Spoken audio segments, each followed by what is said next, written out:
मैं मंजू शर्मा CSNCA में स्वागत करती हूँ आप सबका मेरे अपने चैनल पर zoom your skill.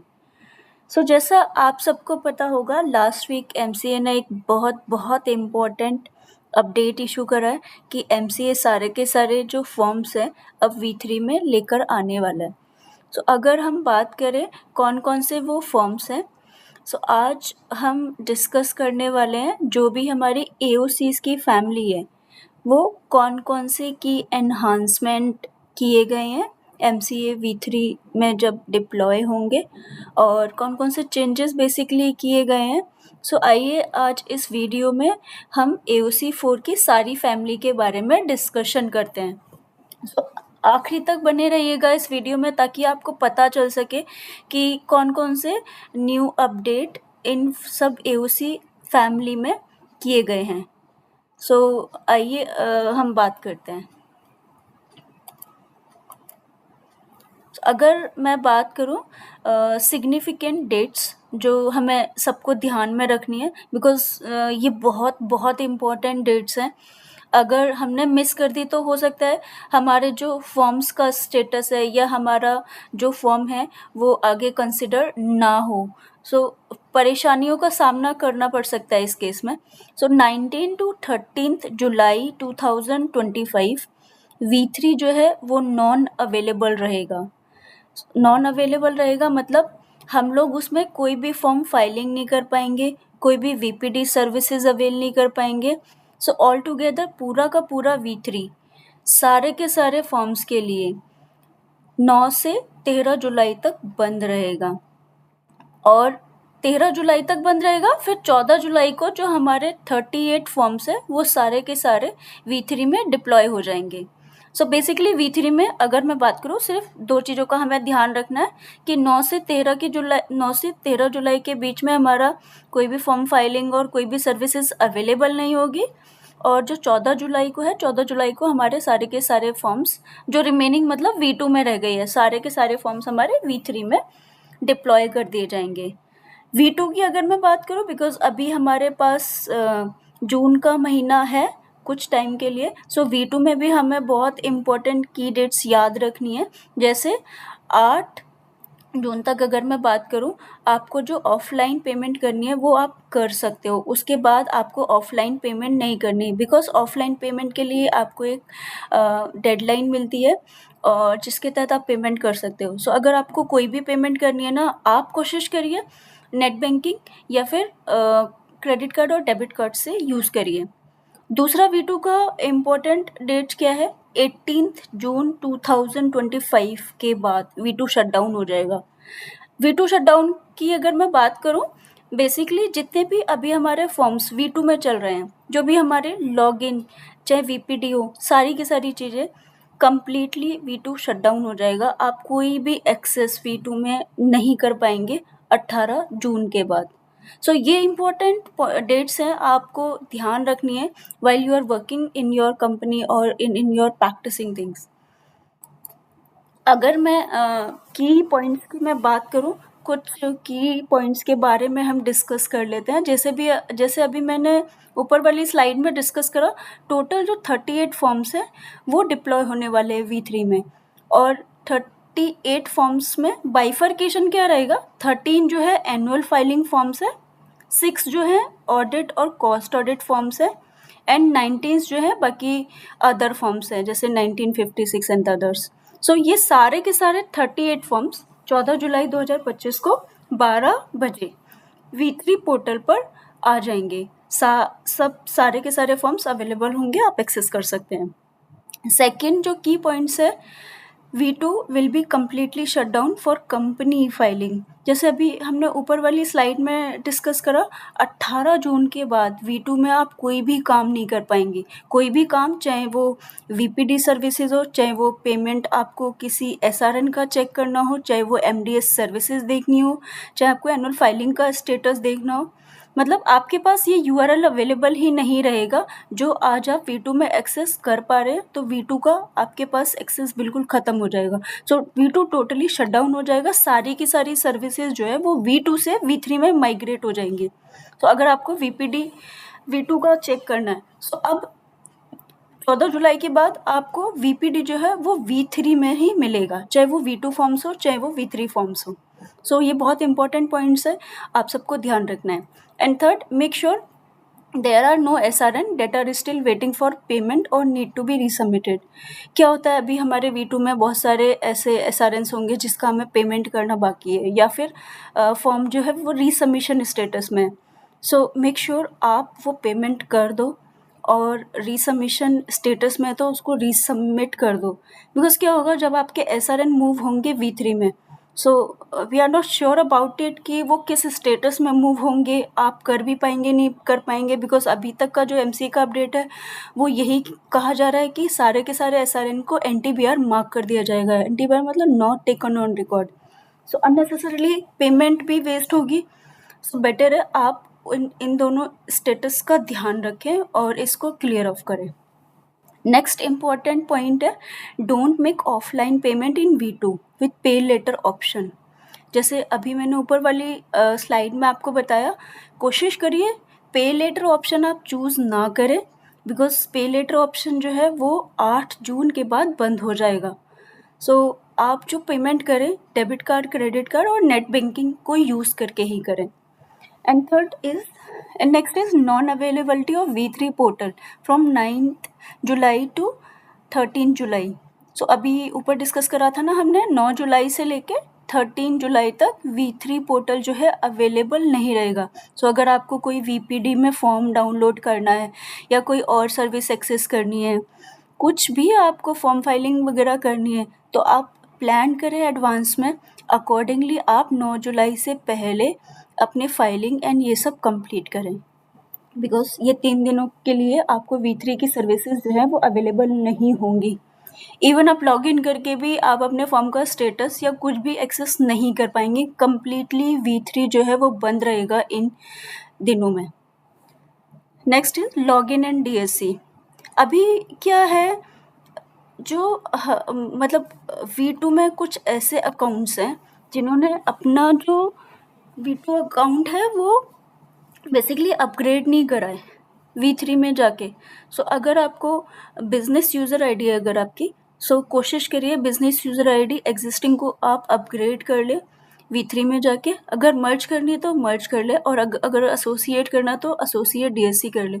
Because V2 अगर बंद हो गया उसके बाद लॉगिन से रिलेटेड जो भी इश्यूज आएंगे उसके लिए आपको आई थिंक बहुत सारी प्रॉब्लम्स का सामना करना पड़ सकता है। So better login and DSC से रिलेटेड कोई भी इशू आ रहा है ना, टिकट रेस करिए, ईमेल करिए।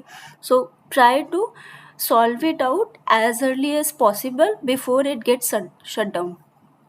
Next is, in V2 if SRN is pending for upload of investor detail और pending for subsidiary details, because अभी क्या है, कुछ SRN इस भी स्टेट में होंगे कि हमें डिटेल शेयर करनी होती है।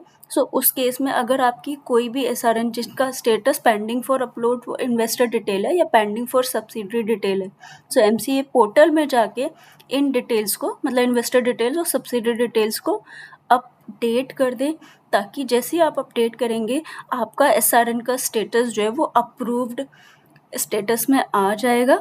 अदरवाइज जब आपका ये फॉर्म का SRN V3 में जाएगा, इन दैट केस आपका जो SRN है वो NTBR मार्क कर दिया जाएगा। मतलब आपने जो पेमेंट करी होगी ना इस SRN के अगेंस्ट में, वो नलीफाई हो जाएगी। आपको फिर से ये फॉर्म फाइल करना पड़ेगा with late fee. So make sure, last वाला पॉइंट बहुत इंपॉर्टेंट है, इसको ध्यान रखें सारे के सारे। अब आइए हम डिस्कस कर लेते हैं कि हमारे जो एनुअल फाइलिंग फॉर्म्स हैं, अभी हमने बात करा ना 13 एनुअल फाइलिंग फॉर्म्स है। सो एनुअल फाइलिंग फॉर्म्स है कौन कौन से और क्या इनके नेम हैं, बिकॉज ये सारे के सारे अब जो है लिंक्ड फॉर्म में अवेलेबल है, तो इनका नाम आपको पता होना चाहिए। कुछ जो है हम लोग बहुत वेल अवेयर हैं इन फॉर्म्स के बारे में, बट कुछ जो है न्यू फॉर्म्स हैं तो उसके बारे में पता होना चाहिए हमको। सो पहला फॉर्म हमारा V3 में रहने वाला है form AOC 4।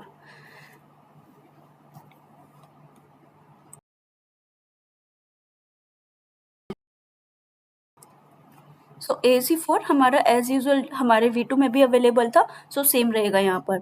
Extract of auditors report stand alone. Auditor report हमारा V2 में एक PDF में ही हमारा एक सेगमेंट हुआ करता था। सो यहाँ पर क्या है, एक अलग से वेब फॉर्म बना दिया गया है। Same goes for board report. So इसका नाम भी सेम रख दिया गया है, extract of board report. So ये हमारे दो अलग अलग फॉर्म हो गए। एंड देन फॉर्म AOC4 आपकी जो सब्सिडरी, एसोसिएट्स, कंपनी और जॉइंट वेंचर्स की डिटेल होती है वो यहाँ पर जाएगी। And then AOC4 related party and AOC4 CFS आपका सेम है। और same goes for consolidation, extract of auditors report consolidation. And AOC4 NBFC और AOC4 NBFC CFS सेम है जैसा हमारा V2 में था। एंड नेक्स्ट है AOC4 XBRL, ये भी हमारा सेम है। एंड रिमेनिंग जो 3 फॉर्म्स है हमारे सेम ही है जैसे हमारे V2 में अवेलेबल थे। बट CSR2 जो है अभी वेब लिंक फॉर्म में भी अवेलेबल है। सो आप इंडिपेंडेंट भी फाइल कर सकते हैं और वेब बेस्ड भी फाइल कर सकते हैं। आइए थोड़ा सा कंपैरिजन समझ लेते हैं। बेसिकली V2 और V3 में क्या कंपैरिजन है इन फॉर्म्स में और क्या क्या रिमूव हुआ है। अगर मैं कंडीशनल की बात करूँ, ये कंडीशनल है, मैंडेटरी है, सो इसके बारे में थोड़ा सा डिस्कस कर लेते हैं। सो V2 में अगर मैं बात करूँ, हमारे को एक स्टेटमेंट देनी होती है, स्टेटमेंट ऑफ सब्सिडरीज। ये स्टेटमेंट ऑफ सब्सिडरीज V2 में एज एन अटैचमेंट जाती थी, as an attachment to the board report. So अभी वो वहाँ से अटैचमेंट, मतलब अब आपको ना फॉर्म में अटैचमेंट नहीं लगानी है। अब इसके लिए एक अलग से फॉर्म बनाया गया है, उस फॉर्म का नाम है फॉर्म AOC1। जैसे आप AOC4 सबमिट करेंगे, AOC4 सबमिट करने के बाद अगर आपने ये येस करा होगा तो AOC1 जो है वो आपके लिए खुल जाएगा और AOC1 लिंक्ड फॉर्म बेसिकली ये भरा जाएगा। सो ये कंडीशनल टाइप रहेगा, मतलब जिसके ऊपर एप्लीकेबल है ये तभी ओपन होगा। नेक्स्ट है AOC4 CFS। सो ये भी कंडीशनल ही है। ये फील्ड नंबर 12 में हमारे V2 में अवेलेबल था। कंसोलिडेशन हमें येस सेलेक्ट करना पड़ता था एंड अकॉर्डिंगली हमें ये एप्लीकेबिलिटी देता था। एक्सट्रैक्ट ऑफ ऑडिटर्स रिपोर्ट जो है वो नया फॉर्म है यहाँ पर, एंड ये भी कंडीशनल है। अगर आपके ऊपर एप्लीकेबल होगा तभी आपको ये फिल करना है। V2 में हमारे पास CSR2 मतलब सेगमेंट 3 में reporting of CSR of AOC4 करके एक सेगमेंट था। सो अब यहाँ पर CSR2 जो है V3 में लिंक्ड फॉर्म बना दिया गया है। मतलब वही AOC4 आप सबमिट करेंगे, देन CSR2 जो है आपका लिंक्ड फॉर्म खुल जाएगा, उसको फिल करेंगे एंड देन उसको सबमिट करेंगे। ये भी आपका कंडीशनल है, अगर आपको एप्लीकेबल है तभी आपको ये फिल करना है। एंड देन V2 में सेगमेंट 4 में हम रिलेटेड पार्टी डिस्क्लोजर देते थे AOC4 में, यहाँ पर उसको वेब फॉर्म में कन्वर्ट कर दिया गया है V3 में। सो यहाँ पर आपका फॉर्म AOC2 होगा जो कि लिंक्ड फॉर्म आएगा टू AOC4। मतलब AOC4 आप फिल करेंगे, सबमिट करेंगे एंड देन AOC2 आपका जनरेट हो जाएगा, उसे फिल करके आपको सबमिट करना पड़ेगा। ये भी आपका कंडीशनल मैंडेटरी है। अगर आपके ऊपर एप्लीकेबल है रिलेटेड पार्टी ट्रांजैक्शन तभी आपको सिलेक्ट करना है।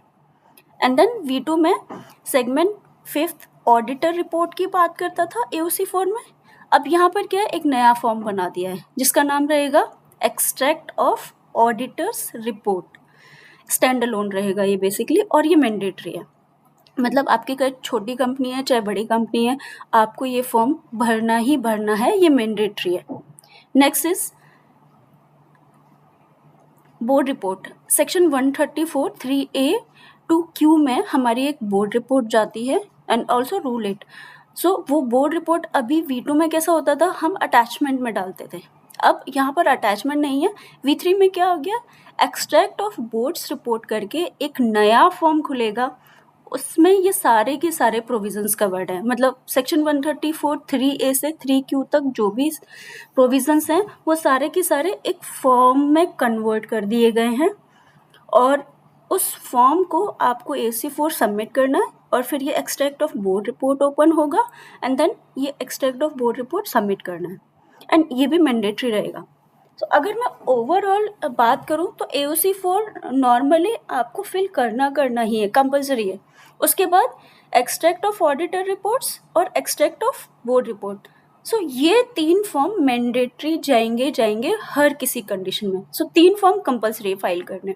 अब अगर मैं बात करूँ CSR2 AOC1, AOC2, AOC4 CFS, extract of auditors consolidated, ये as per your applicability open होंगे और ये सारे के सारे लिंक्ड खुलते जाएंगे। मतलब अगर मैं बात करूँ V3 में बहुत इजी कर दिया है ये सारे के सारे। अभी तक हम क्या करते थे, अटैचमेंट हम मतलब फिल करते थे, वो बोर्ड रिपोर्ट बनाना एंड फिर वो साइन कराना, वो बहुत सारा कम्बरसम प्रोसेस था।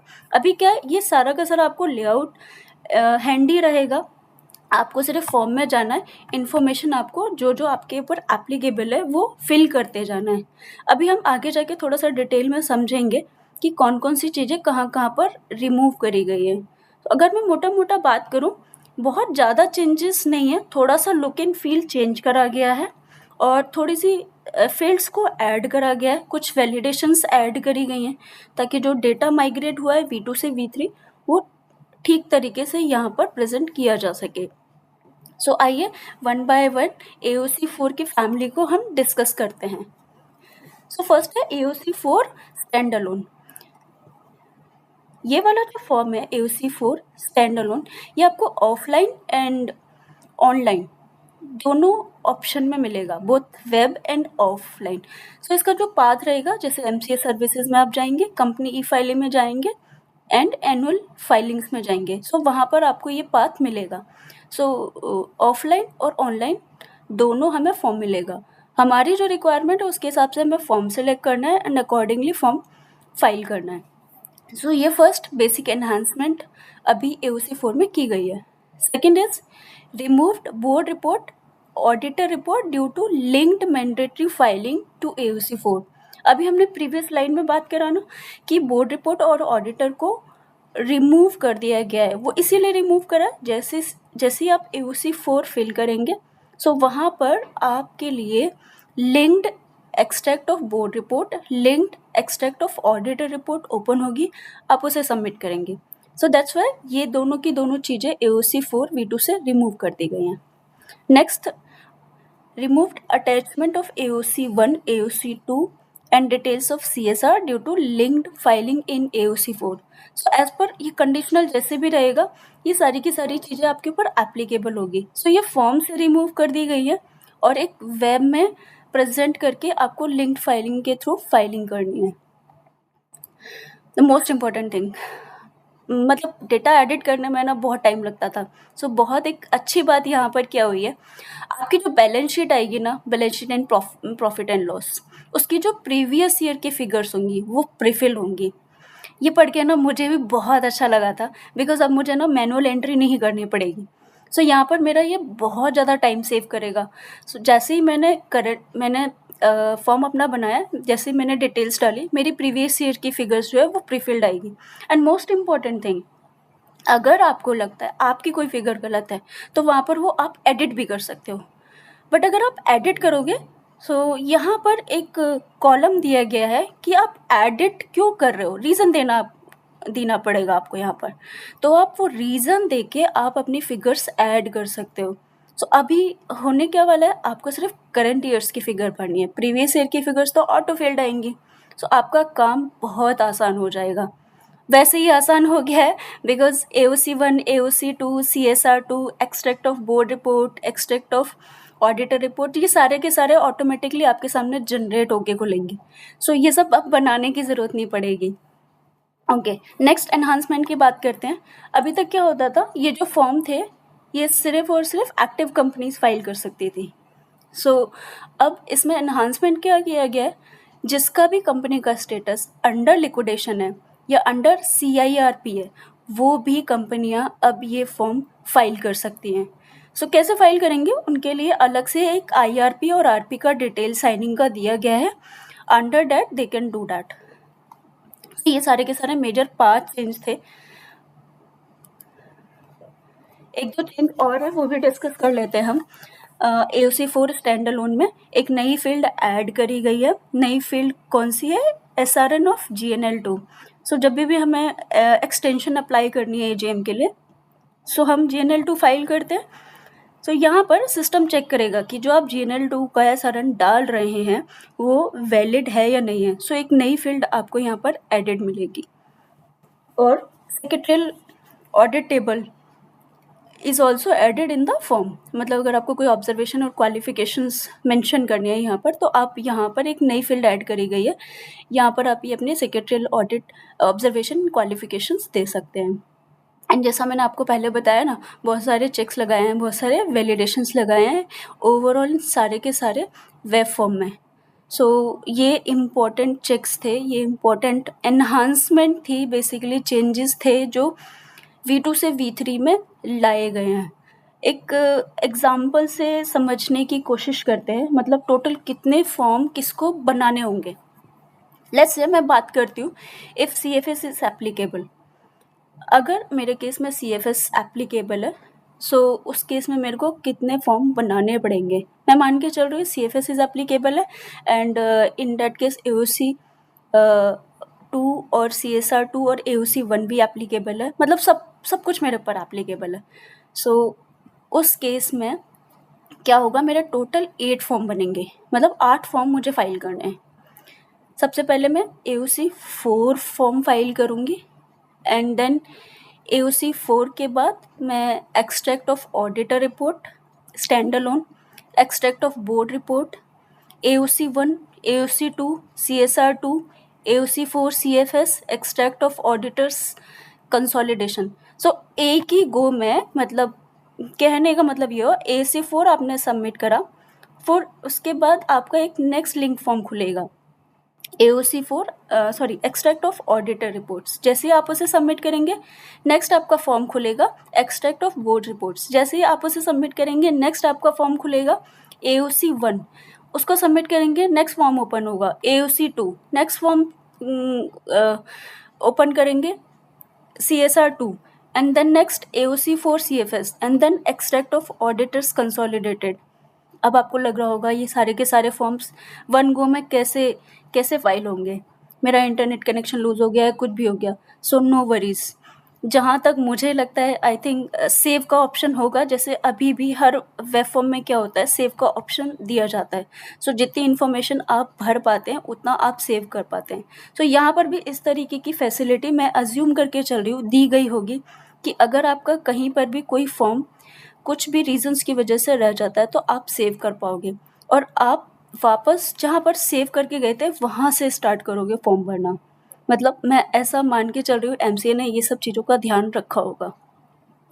एंड मोर इम्पॉर्टेंटली ये सारे के सारे की इन्हांसमेंट थे जो AOC 4 स्टैंड अलोन में किए गए हैं।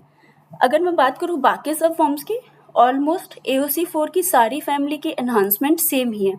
आइए थोड़ा जल्दी से गो थ्रू कर लेते हैं क्या क्या एनहांसमेंट की गई हैं। सो अगर मैं बात करूँ नेक्स्ट फॉर्म की, फॉर्म AOC 4 CFS, इसमें बेसिकली आपको एक सिंगल फॉर्म ही भरना है। फॉर एग्ज़ाम्पल मैंने AOC 4 CFS जो है V2 में फाइल नहीं करा, मतलब मेरे ऊपर एप्लीकेबल था, मैंने सिर्फ फॉर्म AOC 4 फाइल करा V2 में। अब V2 बंद हो गया, अभी मेरा AOC 4 CFS फाइल नहीं हुआ है, बट मेरे ऊपर एप्लीकेबिलिटी थी बिकॉज मैंने वहाँ पर येस सेलेक्ट करा था CFS का। अब V3 में 14 जुलाई के बाद आया, उस केस में मुझे क्या करना पड़ेगा, मुझे कंपनी फाइलिंग में जाके, एनुअल फाइलिंग में जाके AOC 4 CFS सेलेक्ट करना है, एंड अपने SRN की डिटेल वहाँ पर मेंशन करनी है, और AOC 4 CFS फॉर्म को फिल करना है। फिल करने के बाद सबमिट करूँगी, सबमिट करने के बाद मेरे पास लिंक्ड फॉर्म खुलेगा। कौन सा link form, extract of auditors report consolidated. जैसे ही मैं इसको सबमिट करूँगी मेरा फॉर्म सबमिट हो जाएगा। सो बेसिकली आइडियोलॉजी क्या है, ये सारे के सारे फॉर्म जैसे जैसे आप सबमिट करते जा रहे हैं, आप सबमिट करने के बाद एक PDF डाउनलोड होगी। PDF में अपना DSC लगाएंगे जहाँ जहाँ रिक्वायर्ड है, जिस जिस जगह पर, एंड देन फिर आप उसे अपलोड करेंगे इंडिपेंडेंटली, जैसे हम स्पाइस का करते हैं। स्पाइस में भी डिफरेंट हमारी फाइल्स जनरेट होती हैं, एंड फिर उसमें हम DSC लगाते हैं, एंड देन अकॉर्डिंगली हम अपलोड करते हैं। तो यहाँ पर भी सेम फैसिलिटी प्रोवाइड की जाएगी। नेक्स्ट फॉर्म की बात करते हैं, AOC 4 NBFC। सो जैसा अभी हमने डिस्कस करा, ये सारी की सारी फैमिली एक ही चैनल को फॉलो करेंगे, मतलब 2 ऑप्शन दिए जाएंगे, ऑफलाइन एंड ऑनलाइन। और अगर मैं बात करूँ इस फॉर्म में भी same AOC 1, AOC 2, auditor report, board report, CSR 2, इन सब को रिमूव कर दिया गया है। रिमूव कर दिया गया है तो इसका लिंक्ड फॉर्म क्रिएट कर दिया गया है, और जो लिंक्ड फॉर्म है वो AOC 4 NBFC के थ्रू फाइल होगा। अगर मैं बात करूं, जैसे कंसोलिडेशन एप्लीकेबल है NBFC के केस में, और उस केस में कंसोलिडेशन आपने लेट्स से फाइल करके आई हो V2 में, V3 में आपने फाइल नहीं करा CFS, V2 में फाइल नहीं करा CFS, उस केस में यहाँ पर भी सेम सिनेरियो एप्लीकेबल होगा। आपको यहाँ पर AOC 4 NBFC CFS सेलेक्ट करना है, SRN AOC 4 NBFC का मेंशन करना है, जो V2 में फॉर्म फाइल करके आए हैं उसका, एंड देन फॉर्म फाइल करके सबमिट करना है, एंड आपके फिर लिंक फॉर्म जनरेट होगा, extract of auditor report, and accordingly आपको ये फॉर्म सबमिट करके DSC लगा के फाइल करना है। सेम एनहांसमेंट यहाँ पर भी है, लिक्विडेशन कंपनी या फिर CIR कंपनी जो है वो V3 में फाइल कर सकती है। सो मेजरली सारी की सारी एनहांसमेंट AOC 4 के लिए ऑलमोस्ट सेम ही है। नेक्स्ट फॉर्म की बात करते हैं, AOC 4 NBFC CFS। सो अभी हमने जैसे नॉर्मल CFS की बात करी थी, यहाँ पर भी हमारे पास दो ऑप्शन रहेंगे, ऑफलाइन एंड ऑनलाइन। और अगर मैं बात करूँ, मैंने V2 में AOC 4 NBFC सबमिट करा था, बट मेरे पास CFS एप्लीकेबल था और मैं सबमिट नहीं कर पाई थी। सो यहाँ पर जब मैं V3 में आऊँगी तो V3 में मेरे को एक single AOC 4 NBFC CFS select करना है, एंड देन लिंक्ड फॉर्म मेरा जनरेट होगा, extract of auditor report consolidated, वो मेरा लिंक्ड फॉर्म मुझे फिल करके सबमिट करना है। आपको नीचे एक एग्जांपल भी दिया गया है, सेम जैसे प्रीवियस CFS के केस में दिया गया था। Last and least form AOC 4 XBRL। सो यहाँ पर 2-3 चेंजेस करे गए हैं, बहुत इंपॉर्टेंट है ये 2-3 चेंजेस ध्यान में रखना। First, new field of reporting of CSR is added. मतलब V2 में अगर आपने देखा होगा ना, CSR रिपोर्टिंग अवेलेबल नहीं थी, मतलब कोई भी फील्ड रिपोर्टिंग ऑफ CSR की अवेलेबल नहीं थी। यहाँ पर XBRL में V3 में जो वेब फॉर्म बनाया गया है उसमें रिपोर्टिंग ऑफ CSR फील्ड को ऐड कर दिया गया है, और ये जो एप्लीकेबिलिटी रहेगी वो करंट फाइनेंशियल ईयर मतलब 24-25 फाइनेंशियल ईयर से अवेलेबल रहेगी, एंड ये भी आपका लिंक्ड फॉर्म के थ्रू जाएगा।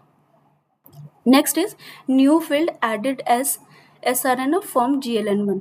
सो अभी इन सब AOC 4 में क्या हो रहा है, अगर आपने एक्सटेंशन ली, एक्सटेंशन के बाद आपका GNL1 का जो SRN है आपको यहाँ पर मेंशन करना है।